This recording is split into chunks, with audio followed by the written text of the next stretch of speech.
नमस्कार, मैं हूँ रचना तलवार और आप देख रहे हैं जनमत हरियाणा से सीधी तस्वीरें। आज हमारे साथ हमेशा से सुर्खियों में रहने वाले साध्वी देवा ठाकुर मौजूद हैं। आजकल मामला कुछ एक चर्चा में है गोल्डन हट का और राम सिंह पर भी पूरी बात करेंगे। पहले स्वागत करते हैं मैडम, बहुत-बहुत स्वागत है आपका जी, हमारे जी, चैनल पे। धन्यवाद रचना जी, तो बहुत-बहुत। मैम जनता भी जानना चाहती है, हम भी जानना चाहते हैं कि आखिर मामला क्या है? मामला कुछ नहीं है, किसान के नाम पर एक गिद्धड़ शेर की खाल पहनकर पब्लिक के बीच में आ गया और उसको करोड़ों में, अरबों में देश को, विदेश को लूट लिया। जो अक्सर भारत में लोग लूटकर विदेशों में जैसे भाग जाते हैं, वैसा ही राम सिंह राणा और जो राम भूल है, गोल्डन हट का मालिक वही काम कर रहा है। तो इस मामले में कितनी सच्चाई है? जनता जानना चाहती है आखिर मामला पूरा है क्या है? देखिए, जनता को क्या चाहिए? जनता को मैं कहती हूँ कि राम सिंह नाम का कोई व्यक्ति नहीं है। तो जनता को अब मैं कैसे बताऊँ कि राम सिंह नहीं है? एक पासपोर्ट एक आईडी होती है भारत की सबसे बड़ी आइडेंटिटी। वो मैं आपको दिखा सकती हूँ कि उसका नाम राम भूल राणा है। राणा भी नहीं, राम भूल है। दूसरा मैं कहती हूँ कि आपने किसानों के लिए कोई ज़मीन नहीं बेची। आपने किसानों के लिए अपना कोई ऐसा सामान नहीं बेचा, बल्कि जब से किसान आंदोलन चला, आपने 1200 गज का प्लॉट ले लिया। 10 से 11 एकड़ ज़मीन लेने की फिराक में आप 20 से 22 लाख की ज़मीन यूपी में एक दूधली पड़ता है, जहाँ से आप पहले उठकर आए थे। आप हरियाणा के नहीं हो रामबुल जी। तो ये प्रूफ़ मैं आपको दे सकती हूँ। दूसरा, आप कहते हो मेरे पास तो पासपोर्ट ही नहीं है। आपका स्पॉन्सर लेटर अमेरिका से आपका, आपके बेटे का, आपकी पत्नी का और आपका सबका आ गया, वो मेरे पास डॉक्यूमेंट्स हैं। चौथा, मैं पब्लिक को कहूँगी कि जो गोल्डन हट है, जो कहते हो आपने मैंने किसानों को दे दिया, मसीहा बने हुए आप, झूठ-मूठ के। आपका गोल्डन हट नहीं है। 25% त्यागी जी का पैसा लगा, रामकुमार त्यागी जी का। उसके अलावा वो गोयल की प्रॉपर्टी है, जिसका विवाद चल रहा है। 420 के मुकदमे में आप जेल से यानी कोर्ट से ज़मानत पे हो। चौथी एक और बात मैंने कही पब्लिक को, कोई नहीं आपने कब्ज़ा कर लिया, कोई बात नहीं आपने कर लिया, लेकिन जब आपने रोकर, पीट कर ये साबित किया कि केवल मेरे होटल के सामने बैरिकेड किया और जनता को भड़काने का प्रयास किया, हरियाणा की पब्लिक को सरकार के खिलाफ खड़ा करने का प्रयास किया, उस दौरान हम जैसे लोगों को सच बोलना हमारी मजबूरी बन गई और हमने बताया कि ना राम भूल सिंह है ना, जो राम भूल है, ये राम सिंह नहीं है, एक बहुत बड़ा गिरगिट है जो रंग बदलता रहता है। सरकार को चाहिए कि इसके जितने भी डॉक्यूमेंट्स हैं खंगाले। ये देश को तोड़ना चाहता है, ऐसी सामग्री विदेशों से इकट्ठी कर रहा है। सुर्खियों में रहने के लिए ये सब चल रहा है या राजनीतिक स्टंट है? देखिए, इसके साथ राजनीतिक बहुत सारी ताकतें हैं, वो साबित हो गया। जैसे मीडिया ने दिखाया, तुरंत सुखवीर सिंह बादल पहुंच जाते हैं। वही सुखवीर सिंह बादल जो 6 महीने किसान आंदोलन के दौरान कभी किसानों के बीच में नहीं जाते। वही सुखवीर सिंह बादल जो कि यह अपना पंजाब के अंदर हवेली एक बहुत बड़ा होटल है, अपनी सरकार के दौरान एक फ्लाईओवर उसके सामने निकलवा देते हैं। वही सुखवीर सिंह बादल अकाली दल के जो बात-बात पे कहते थे, लेकिन जब ये कानून बन रहे थे, जब वो सहमति दे रहे थे, उन्हीं सुखवीर सिंह बादल का आज साया राम सिंह के सर पे इसलिए रखा गया कि राम भूल से राम सिंह इसलिए बनना पड़ा। जी। आपने एक रिकॉर्डिंग की भी बात की है, वो जो रिकॉर्डिंग हमने सुनी है, उसमें वो अलग-अलग चेहरों में नज़र आ रहे हैं, आखिर उनका असली चेहरा है क्या?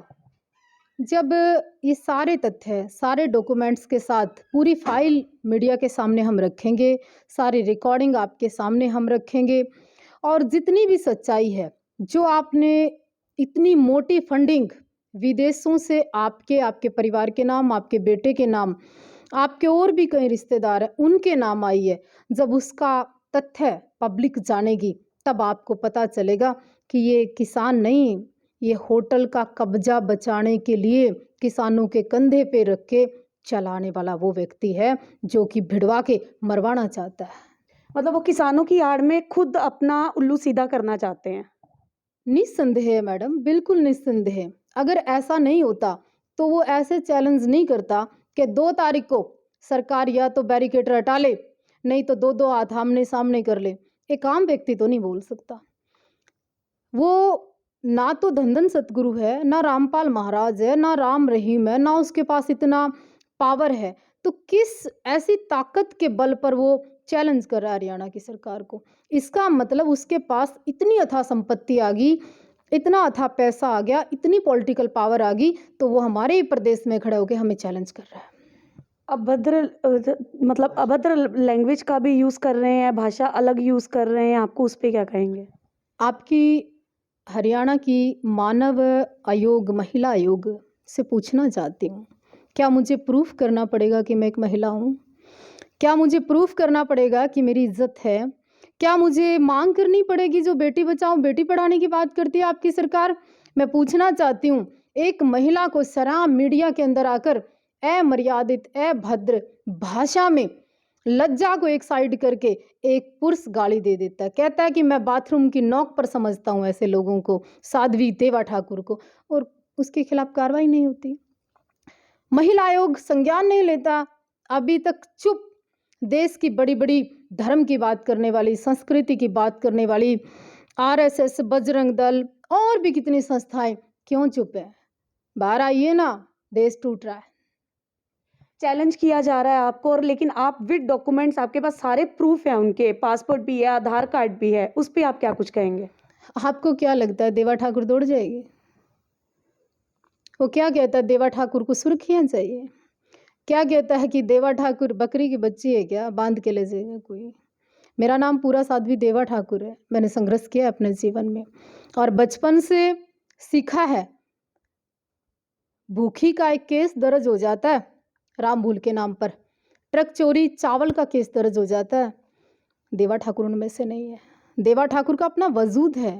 वो क्या कहता है, भी मैं हर साल एक होटल बनाता हूँ। जी।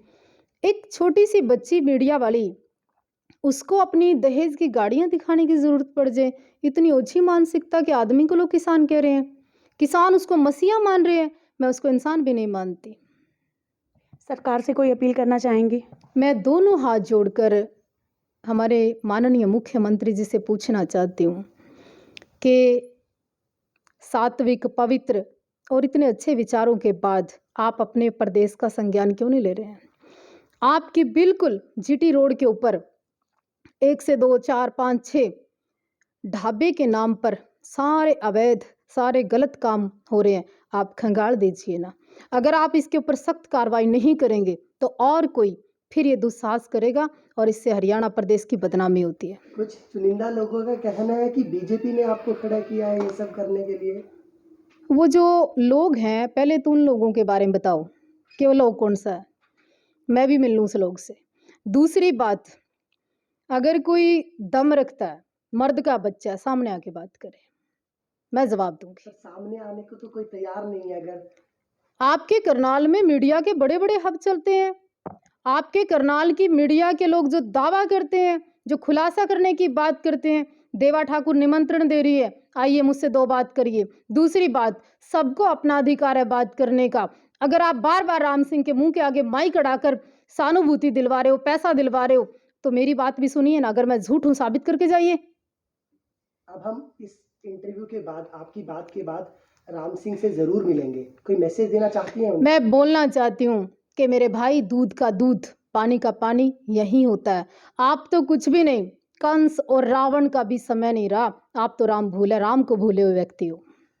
जनता को कोई मैसेज देना चाहेंगी? मैं अपने प्रदेश की भोली भाली जनता को एक बात पूछना चाहती हूँ। इस किसान आंदोलन में रोहतक से, सोनीपत से, जींद से, गांव-गांव से आटा गया, गांव-गांव से दूध गया, गांव-गांव से लोगों ने वहां पे सामग्री पहुंचाई, तब किसान आंदोलन नहीं चल रहा था। ये गोल्डन हट ऐसा कौन सा बारूद लेकर आ गया कि उसके बाद आम किसान की बात ही नहीं रही। ये जो आंदोलन है एक ढाबे वाले के तरफ मुड़कर रह गया। हम जमीन की और किसान की लड़ाई लड़ने गए थे, यहाँ तो जमीर गिरवी रखा है लोग। बहुत बहुत धन्यवाद। यही आपने देखा कि मामला जो चर्चाओं में आजकल चल रहा है, उस पर पूरी प्रकाश डाला गया है साध्वी देवा ठाकुर के जरिए। आप इस खबर को ज्यादा से ज्यादा लाइक और शेयर कीजिए। आप देख रहे हैं रचना तलवार के साथ जनमत हरियाणा से सीधी तस्वीरें।